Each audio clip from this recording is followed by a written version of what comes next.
So as I understand it, there's a question regarding heaven and hell. Now, it's a big question, so I may have left some things out. Regarding heaven and hell, many religions have a concept, most religions have a concept of a post-mortem condition, either positive or negative. And we are the author of our own future, so is heaven and hell actually within us? Do we create our own heaven and hell? People see things differently. How is it that some people are able to turn a situation around into positivity and others are not? And how can we help them? Would that be kind of the summary of your question? Yes, that's an excellent summary. A lot of questions within the question, I suppose. Sorry. Okay. All right. So let's deal with the practicality of being concerned with any post-mortem condition with a sense of understanding on the compassionate level that, of course, as far as most of us know, nobody came back from the dead to tell us whether it was a great thing or not, or what happened. But we do have scriptural kind of references, quite obscure, to show us what happens when the body dies. And so according to our Upanishads, there are several possible routes. Having said that, this all comes under the law of karma. Now, what is the law of karma? If you love, you'll be loved. If you hate, you'll be hated. Everything is within a causal context. So this universe runs on causation. It's a deterministic world. And therefore, and the cause and effect are two varieties of the same thing. You can imagine it like waves in an ocean. The cause of a hollow is a peak, and the cause of a peak is a hollow, and so it goes on indefinitely. But you see, this is all like a horizontal situation, just using the analogy of an ocean. How do we get out of that? And we get out of that by understanding, well, forget about all this causal thing. Forget about the structure of time and space. Let's go deep down and find out an area, as it were, that has no time, no space, no causation. And that happens to be the witness, the knower, the thinker, the experiencer, which we call Atman. And our philosophy wants to guide us toward that. So if we are concerned with guiding ourselves toward that, the characteristic really, if you were to put such a thing, of this supreme principle that we are seeking, as it were, but which is always there, is that it is pure existence. That means there's no future, there's no past, there's no time element in it. It's here, it's now. Otherwise, it wouldn't be existent. It would be only existent for a moment, and that's the world that we experience. Secondly, chit, it is consciousness. It is sat, it is chit, it is consciousness itself. Again, that steers us back to this current moment. And it is Ananda itself. It is bliss, and that brings us back to the current moment. So, what am I saying in all of this? When we discuss post-mortem anything, we are deviating from what is here and what is now. So that's a bit of a trap. Swami, can I interrupt for just 1 second? Sorry. I suppose I'm not asking about heaven as an existence beyond our physical existence. Yeah. I'm talking, I suppose it's more about heaven and hell in the sense of now. Right. So right. Our own, like a living, what people sometimes say is a living hell, or I'm in heaven. You know, that your state of mind, yeah. You know, in the present, is creating that thought process, either a positive, negative, heaven or hell type. Yes. But you see, we could misconstrue it also and be concerned with something post-mortem and define it like that, as opposed to, let us say, creating a condition. I think the language is unfortunate. Yeah. Okay. Yeah. Because when we say heaven, when we say hell, we are thinking of some post-mortem theological thing, you know, a place where we have ice cream or a place where we're roasted on a barbecue. Yeah. So the language is difficult. And even the language can be futuristic if we're saying, how can we create a heaven or a hell? That's also futuristic. Okay. Yeah. Yeah. So we have to be careful to avoid that trap to say, I'm not interested in the future or the past. All I'm concerned about is this current moment. I want to tune my attention into the current broadcast, the divine broadcast, which is here and now. In that way, I will create my own blissful condition because I'm tuning into bliss. I'm Yes. tuning into what is existent now. I'm tuning into what is consciousness, subjective consciousness now. And I'm tuning into bliss, and I am the eternal witness. That's the position that we want to adopt habitually. That takes training. And we have to admit that the deviation from it is also, it's a natural thing within us to think, to be concerned about the future, to be worried about the past. But we all have the capacity to transform our reality here and now. And we do that by tuning into the now. There's that book that everybody seems to have read, and that is Eckhart Tolle, kind of modern philosopher, who writes this book, Power of Now. And it's a wonderful title because there is power in the now. But most people are drawn out by the material world. Material world means our interpretation of what is in front. And what is in front is what we call, due to Maya, that means it is obscuring the reality which is hidden, so that we can perpetuate what we call material life, existence, the familiar world. Forgetting, of course, that there are other two states of consciousness other than the waking world. And that presents us with a tripartite world. I'm using this language because it's the language of a man called Wolfgang Smith. And Wolfgang Smith uses this tripartite language. I think he's coined the term. We're living in a bifurcated world, and we can blame it, if you will, on Descartes, who divided the existence into two realms, the physical realm and the realm of mind or ideas, matter and mind. But bringing things, by bifurcating this, bringing things down to a condition which makes it easy to think, as Isaac Newton did, and people of his age and thereon did, that the world is a machine. Now the problem is, if the world is a machine, you don't really need anything to run it. And so modern materialism will make the mistake of generations of the past. We can see how it's dealt with in the Brahma Sutras or the Vedanta Sutras, same thing. This refutation really is quite easy. We cannot have a perpetual motion machine. Nature cannot cause itself. So that's clear in very logical terms, akin to the argument you cannot get existence from non-existence. You cannot get life from non-life. And those people who are reductionists are scratching their heads about it. How do we get biological life from rock, from mere chemistry?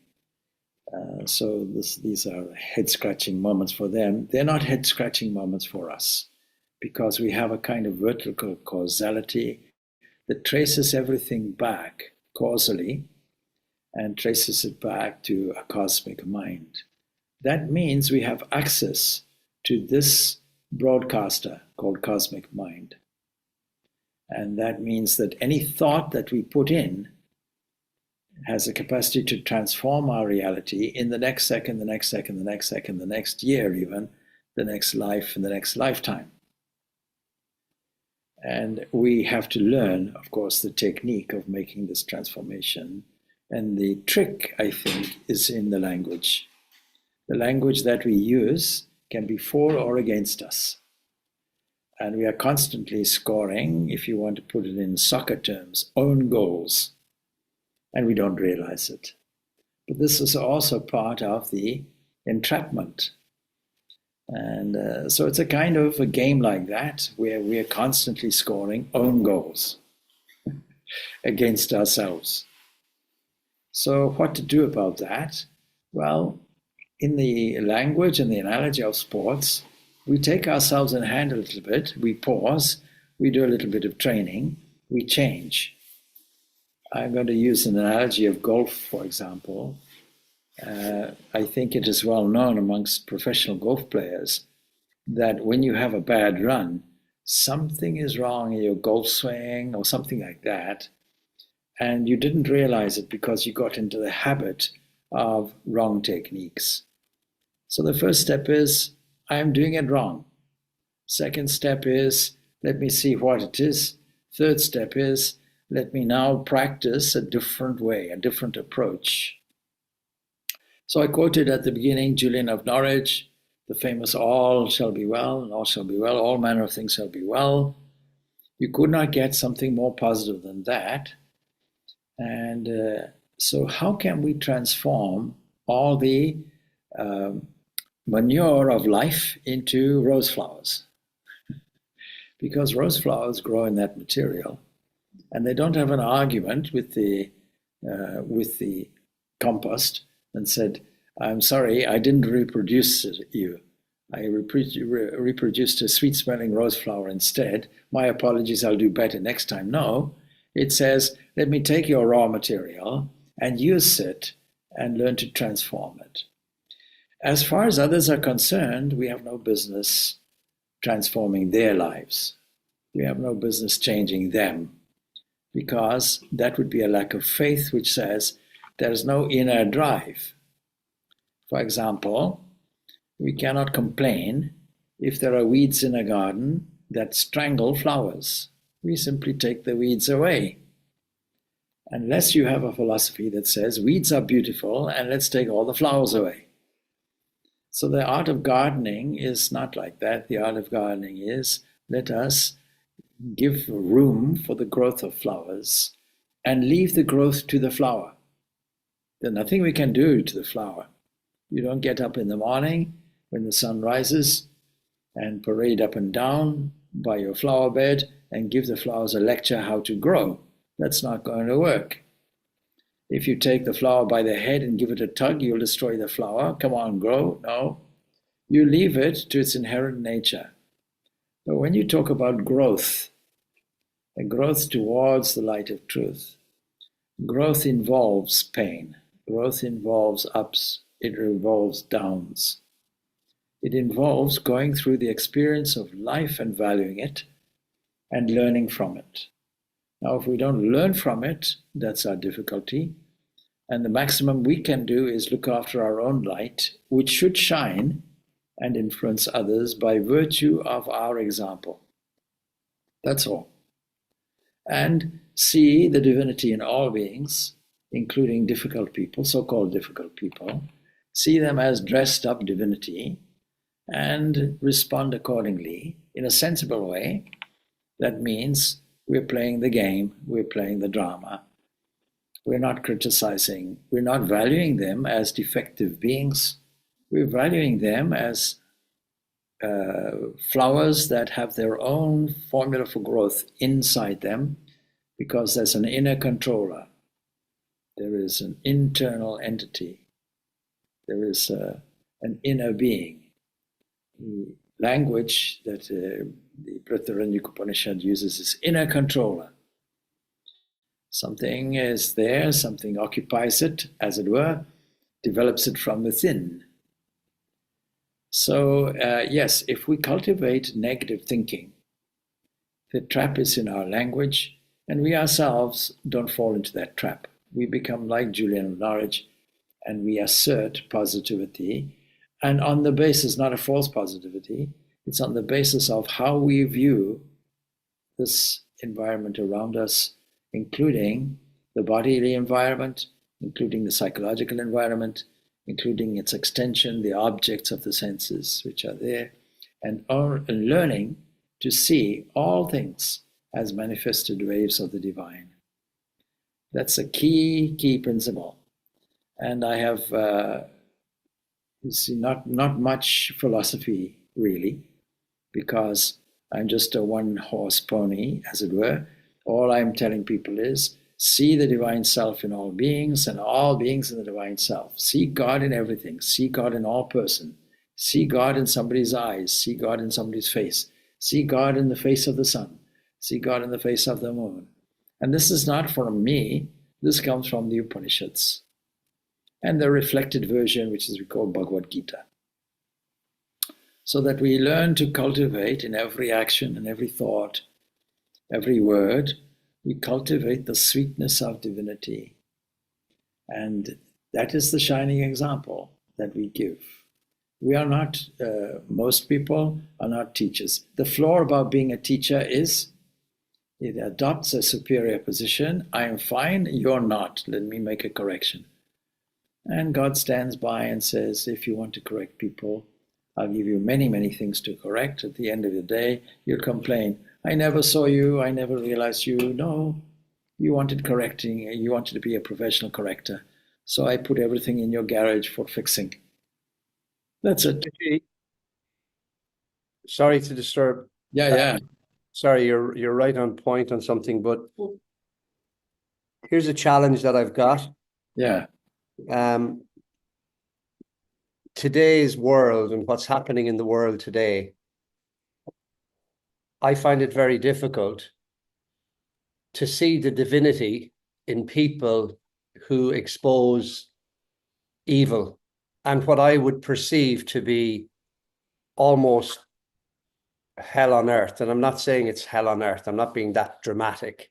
But I find it very difficult to see the divinity in those people when I see them taking another person's life and purporting that that's okay because there's a right and a wrong, and they're seen as the good, and I see that, unfortunately, as evil. I find it very difficult to sit with that right now. Sorry. Yes, I mean, seeing God in everything doesn't dispense with, doesn't make everything good. Good and evil are two components in the world, like light and shade, and we have to deal with that. But behind it all sits one fixed thing, one fixed entity. That's where we have to look. And we also have to be careful about who we associate and what the mind associates with. Supposing I wake up at 2 o'clock in the morning, anxious about the condition of the world, and tune into the BBC or the RTE or something like that, and stay up the whole night and write a letter of complaint to God and the papers and the BBC and everything, then what is the condition? How am I conditioning my mind? So there are other things that I missed. Suppose saying you have a headache and you're fixing this and you're questioning, why did God give me a headache? Well, unsuspecting God is like the sun beaming. Why does the sun create bad weather? No, the sun has nothing to do with it. So you're putting the onus on the wrong entity. There are people who are good, there are people who are bad, and the whole history of Oriental mythology and many other mythologies would be this contrast between good and evil, virtue and vice, and how good wins. It's even become the Indian national motto, Satyameva Jayate, that truth alone will triumph. This is from the Mundaka Upanishad. So truth will triumph, but what is the truth? So when you look at all of these things now, should you be in condition to change anything at all? Well, within your scope, naturally, you'll try and address things which are wrong in yourself and maybe in the environment, in others, and so on and so forth. Yes, of course, we're all concerned with justice, but more than justice is love. You know, the Catholic Church has this Justice and Reconciliation Commission, or this justice, all kinds of panels and so on concerned with justice, as if justice is the priority. It is not. Truth, yes, but truth behind truth and beyond truth is love. We have to have a loving attitude. Anybody who is exhibiting bad behavior is doing it from a position of suffering and pain. That's the fact of it. And they're struggling in their own way and creating a justification for it. Should we endorse it? Not at all. Should we defend the weak? We should where we can, if it's our job. Should we tolerate injustices and so on and so forth? Where possible, no. But above everything, should we exert a love of that being which sits behind it? And the problem is in our interpretation. Our interpretation is men, women, children, people, the world, the weather, the politics, all of this, the news, all of this is our only reality. It is not. It will pass. Should we be blasé about it? No, not at all. Should we be concerned about it? Not unduly. Why? Because if you want to, for example, to correct conditions in places where there is severe warfare going on, then I don't think you'll do it. I don't think big powers are powerful enough to do anything either. So what will we do?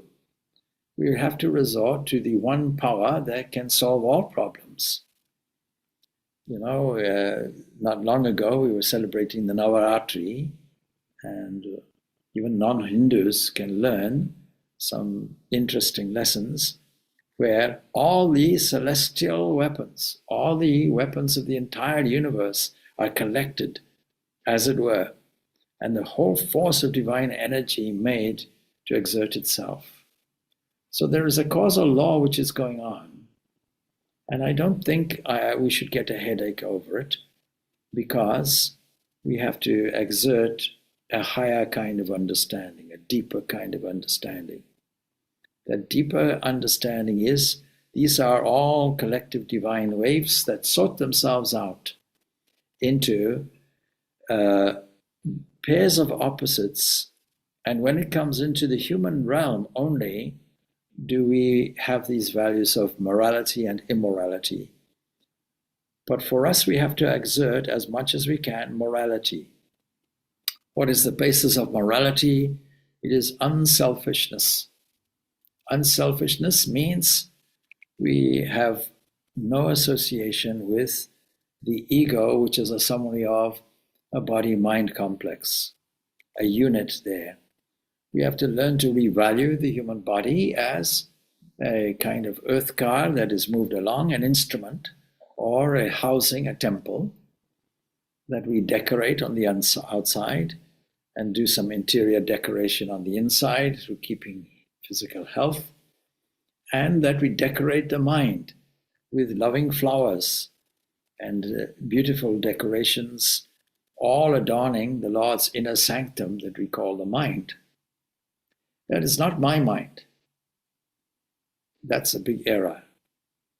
So we have to have an outlook which has an overriding blessing attitude toward it, and that has its transformation effects.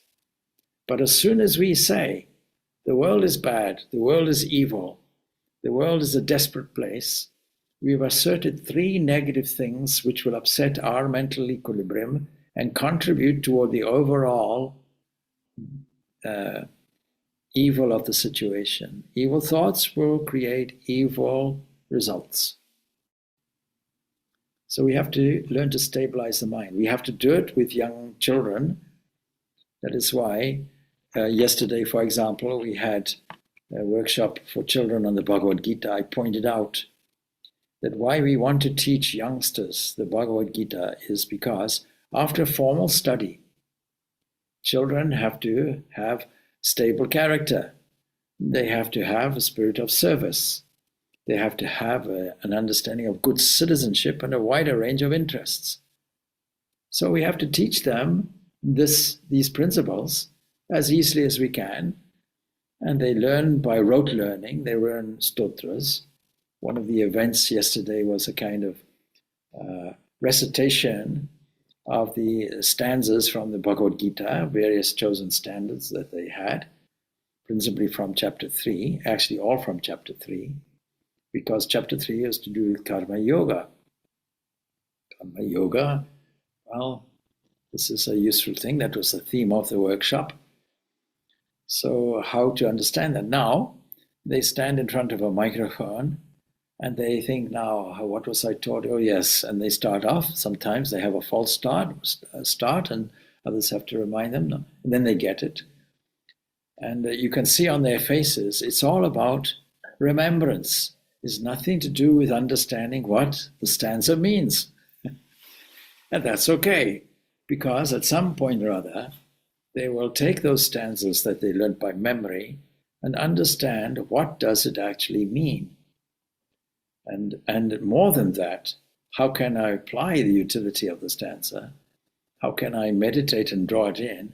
And how will it bring me closer to my goal that is manifesting this divinity? So any thought, any action has to be evaluated on the basis of, is it easing my passage across the ocean of samsara, or is it putting obstacles in my way? Am I myself putting obstacles in the way? Am I myself my own best friend, my own worst enemy? Now, I'm not saying it's easy, because the media is such that you get caught up in all of these things and start panicking. The end of the world is happening tomorrow. That kind of situation. The apocalypse is near. What to do? And end in a frustration and a panic, which you then pass on to others because it's infectious. Happiness and positivity is infectious. Negativity and a downward frown is also infectious. Please be prepared to be a beaming, smiling entity that has accessed bliss from within, joy from within, and shares it everywhere. Otherwise, we become the prophet of doom everywhere. We may as well be one of those people from the 1960s with an atom bomb sign on it saying the end of the world is nigh, please prepare. There are people like that who are preparing for the big apocalypse coming, and everybody's making shelters, bomb shelters and things like that and so on. Every movement like that contributes toward the negative scenario that we are reacting to in the first place. We should be a positive contributor with a capacity to transform all of this negativity into something positive. Why and how? Well, because there's more than enough positivity going around.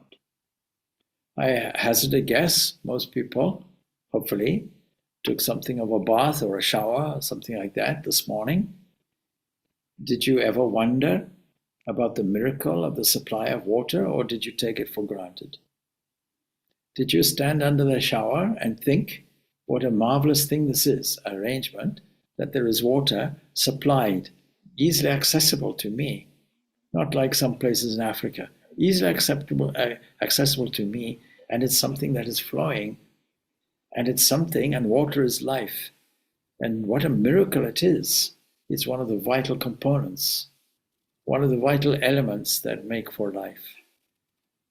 Now, if you didn't, and you're under the shower thinking that the Middle East is a mess, then unfortunately you just sowed something which will have its fruition in the future in the term of a negation, unless you cancel it, unless you override it with some positive thoughts, followed up continuously. Creating a habit like that. And don't fall into the company of those negative people who are eternal pessimists. You have an optimistic outlook, like a number 7, by the way. What did number sevens do when they get all down? Well, there's a clear trace of regression going on. However, positivity is their difficulty. And they have to have a balance. They have to have this let go attitude. Otherwise, it's a regression to the negative, number one. This is just the Enneagram terms. This is going to be on an international broadcast, so people who have no idea, what I'm talking about will have to ask a question about it. So, is it easy when media bombards us with negative news? Of course, it's not easy. So, Swamiji,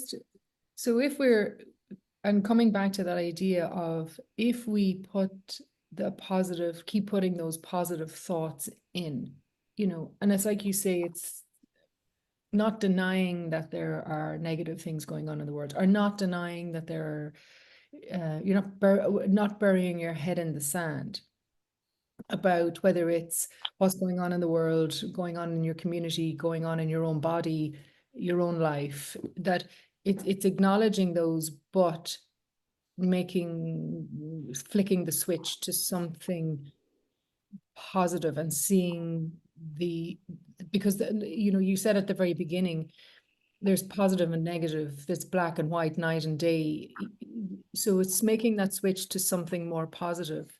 Because I think sometimes, when we're living our lives, what's good and bad, or negative and positive, or what creates a heavenly environment or a hellish environment within our working lives is subjective, really. We're creating that within our own mind frame, as I understand that you're saying. So it's within our control to flick the switch, to Yes.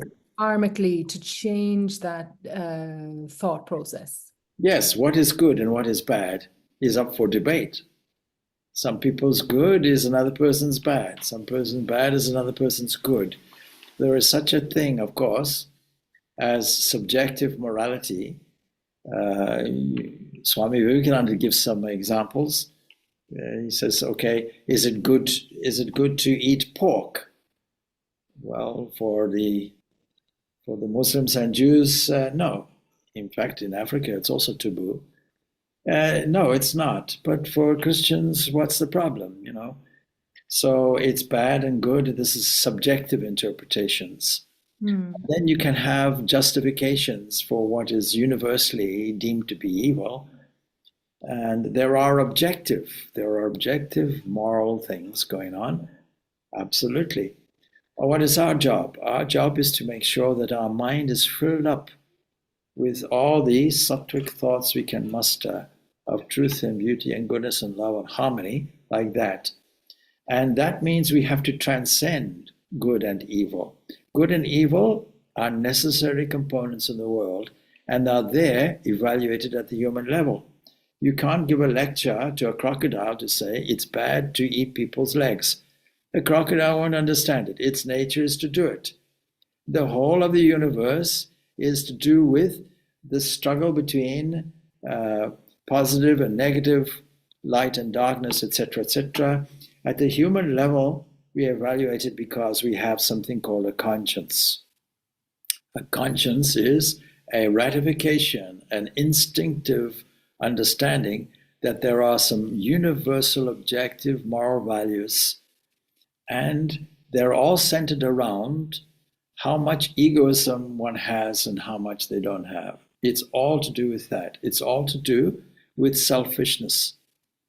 So on a global scale or an individual scale, the evil is to do with selfishness, egoistic activities and thoughts, egoism. That's the fact of it. And we try to get away from that. How?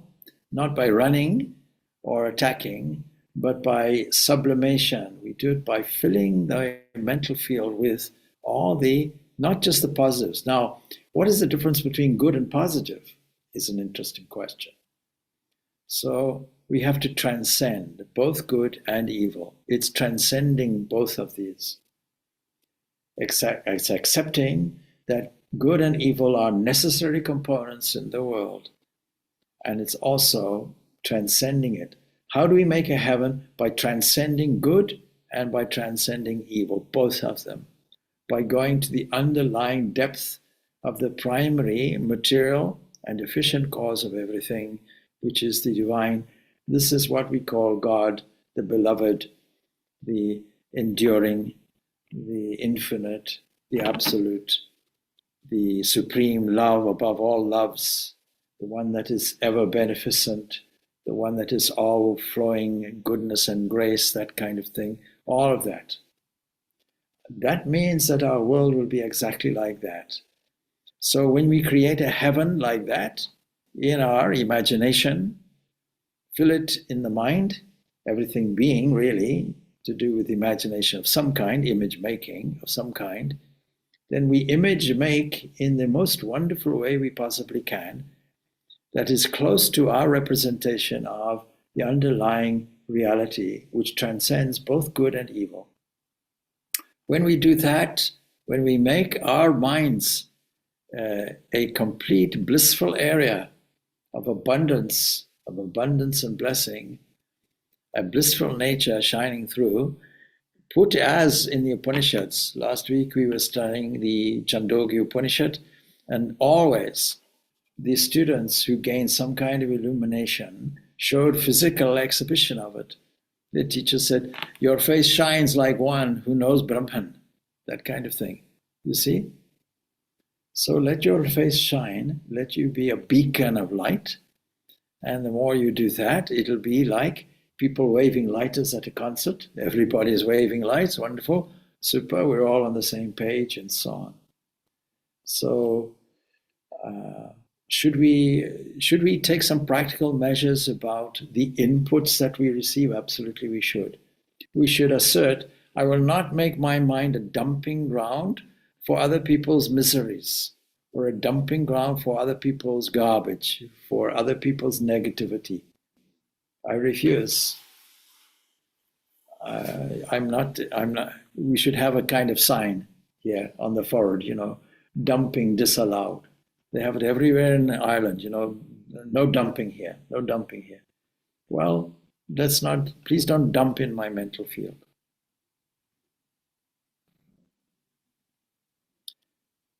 I hope that clarifies or raises more questions, maybe.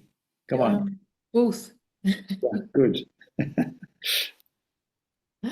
So what kind of comes to mind for me is the story, the Sufi story, about the man who's looking for somewhere to live, and he goes to the Sufi master, and the Sufi master says, in the village, and the Sufi master says,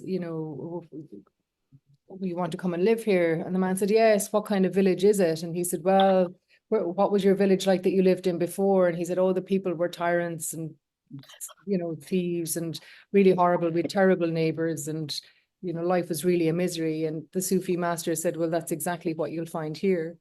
And then the next man came along and the same question, I want to move to this village. And the Sufi master says, well, what were the people like in the village you lived in before? And he said, oh, wonderful, beautiful, with terrific neighbors, generous people, wonderful, enjoyed it immensely. And he said, well, that's exactly what you'll find here. So. Yes. Perspective, really, to some extent. Yeah, no, absolutely.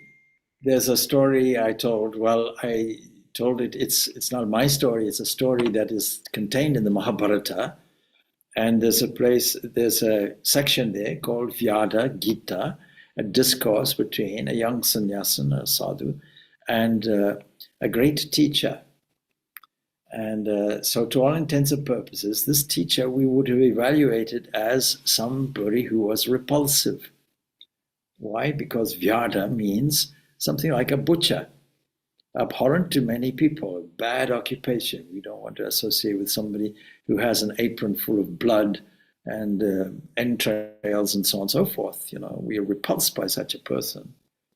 Anyway, the story is also replicated to illustrate that we have a duty. What is our duty? And we should be sure that we are accessing our positive attitude through our duty.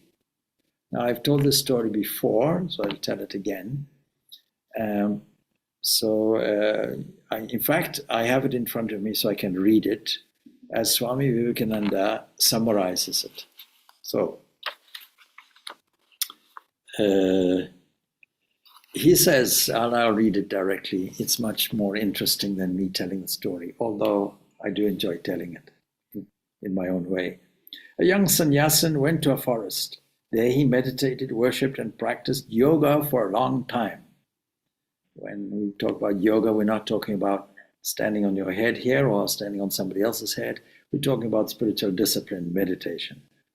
After much hard work and practice, he was one day sitting under a tree when some dry leaves fell upon his head. He looked up and saw a crow and a crane fighting on the top of a tree, and which made him very angry. He said, "What? How dare you throw these dry leaves upon my head?" And as with these words, he angrily looked at them, a flash of fire went out. Such was the yogi's power, and burnt the birds to ashes. I can make a commentary here. Was he morally good to do that? Through yoga practice, he did it. Were the birds who were fighting, the crane and the crow, were they, were they doing something evil? Should they have left the poor man alone? Anyway, as with these words, he angrily looked at them. A flash of fire went out. Such was the yogi's power, and burnt the birds to ashes. He was very glad, almost overjoyed at this development of power. He could burn the crow and the crane by a mere look. Often I try to simulate that dignified look somewhere. After a time, he had to go to a town to beg his bread. He stood at the door and called out, "Mother, give me food." A voice came from inside the house. "Wait a little, my son." The young man thought, "You wretched woman, how dare you make me wait? You do not yet know my power." So in other words, egoism. Egoism is an evil. While he was thinking thus, the voice said again, "Boy, don't be thinking." The way Swami Vivekananda has written this, it sounds very Irish. So, "Boy, don't be thinking too much of yourself. Here is neither crow nor crane." He was astonished. Still he had to wait. At last the woman came, and he humbly said to her, "Mother, how did you know that?" In other words, his ego shrank. He became a little bit more humble. And she said, "My boy, I don't know your yoga or your other practices. I am a simple, ordinary woman. I made you wait because my husband is ill and I was nursing him. And all my life, actually, I have struggled to do my duty. When I was unmarried, I did my duty to my parents. Now that I am married, I do my duty to my husband. That is all the yoga I practice. But by doing my duty, I have become illumined. Thus, I could read your thoughts and know what you had done in the forest." Now, I get a pause there to make a little bit of a commentary because it gives us a formula about how to tackle your question. You refine your spiritual practice is a refinement of the duty that is designed for you.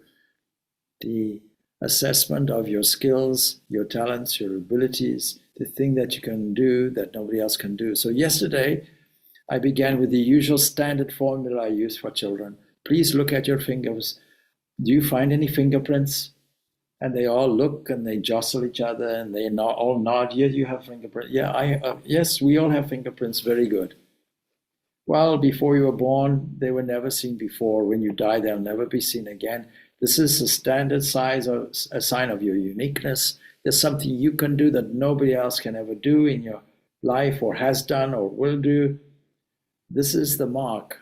This is your swadharma. This is your individual thing that is designed. God designed, if you will, for you to do. By doing that fully, you'll get your illumination, and all of these troubles will automatically go.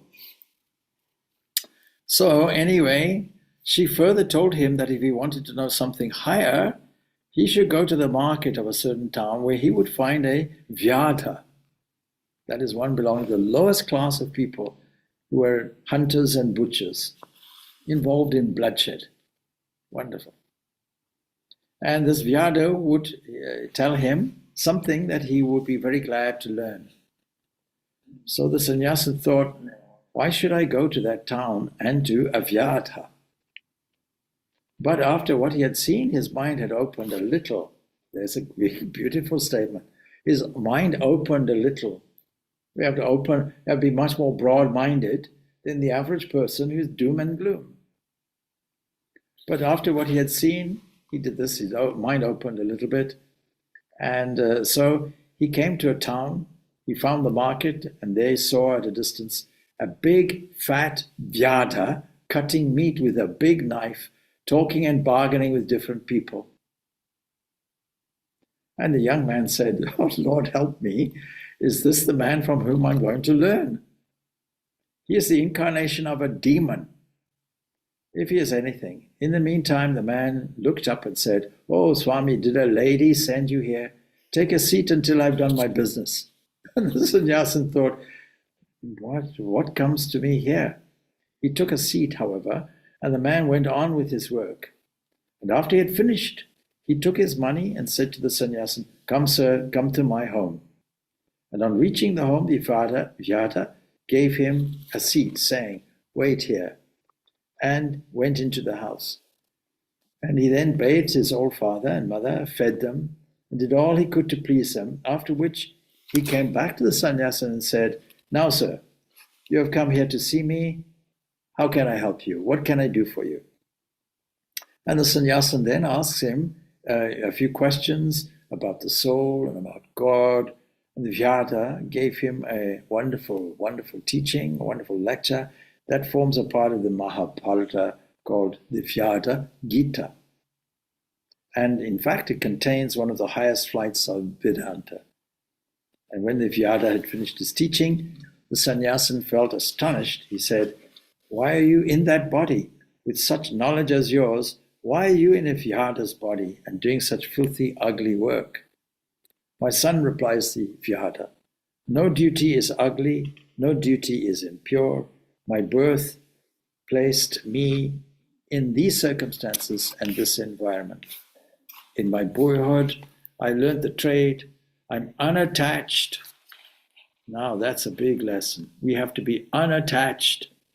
And I try to do my duty as a householder. I do all I can to make my father and mother happy. I neither know your yoga, nor have I become a sannyasin, nor have I gone out of the world into a forest. Nevertheless, all that I know has come to me through the unattached doing of the duty which belongs to my position. So then he goes on to tell us about his experience with Pavari Bhava and so on. It's contained in a chapter in the book Karma Yoga called What is My Duty, or it's What is Duty is the name of the chapter. So we have to learn to detach ourselves from these things, but at the same time, not detach ourselves from reality. It's a fine balance. When we talk about reality, what we interpret as reality in front of us. But what is the reality in front of us? Divine waves formulated in such a way in a corporeal world which disappear in a dream and disappear totally in a dreamless sleep and come back in our reincarnation in the waking state. The reality is that there is nothing in this world except the divine. God is this, what we call nature, transcending nature also, immanent in nature also, appearing as all names and forms through the media of time and space and causation. And how we use the dispensation of divine grace flowing is entirely up to us. We have this choice, either to steer it in a positive way and not in a negative way, and to accept the fact of light and shade, yin and yang, if you will, of this world, which is a necessary thing. Otherwise, it doesn't work. It doesn't work. But you see, the overriding force in nature is what we have seen to be absolute purity and truth. That's the overriding force. That will win at the end of the day.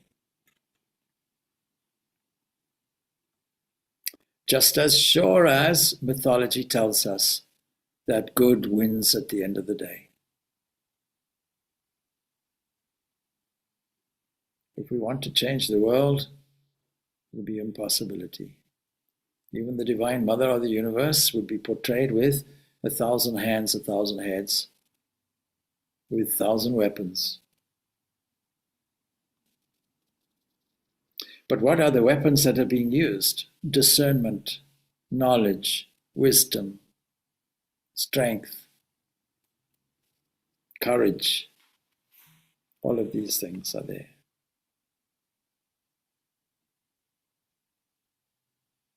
That was excellent, Swamiji. Thank you. All right. Thank you, Swamiji. All right. Good, good, good. Well, we should leave it there, I suppose. All right. So just a few announcements. We're all heading for Dungannon next Sunday. If you want to meet us there, you can. And if you want to go in convoy, you can do it. So we're leaving Nivedita House at 8:30 in the morning, Sunday morning. And we'll go up in convoy and have a pilgrimage to celebrate Sister Nivedita's birthday, which is actually there on Monday, the 28th. I know it's a public holiday here, but we are accommodated nicely in Northern Ireland on the Sunday. So that should be a nice little outing. All right. Also, I thought this morning, whenever we do these broadcasts, I should mention these 4 volumes of reflections which are available on Amazon. And if anybody wants a personalized endorsed copy, then you purchase your copy and you can bring it to me, and I'll happily give you a kind of little blessing for what it's worth in the front of the book. All right. Om Shanti, Shanti, Shanti. Peace, peace, peace be unto all. Thanks. Thank you, Swamiji. Thank you, Swamiji. Thank you so much, Swamiji. Thank you, Swamiji. Thank you, Swamiji.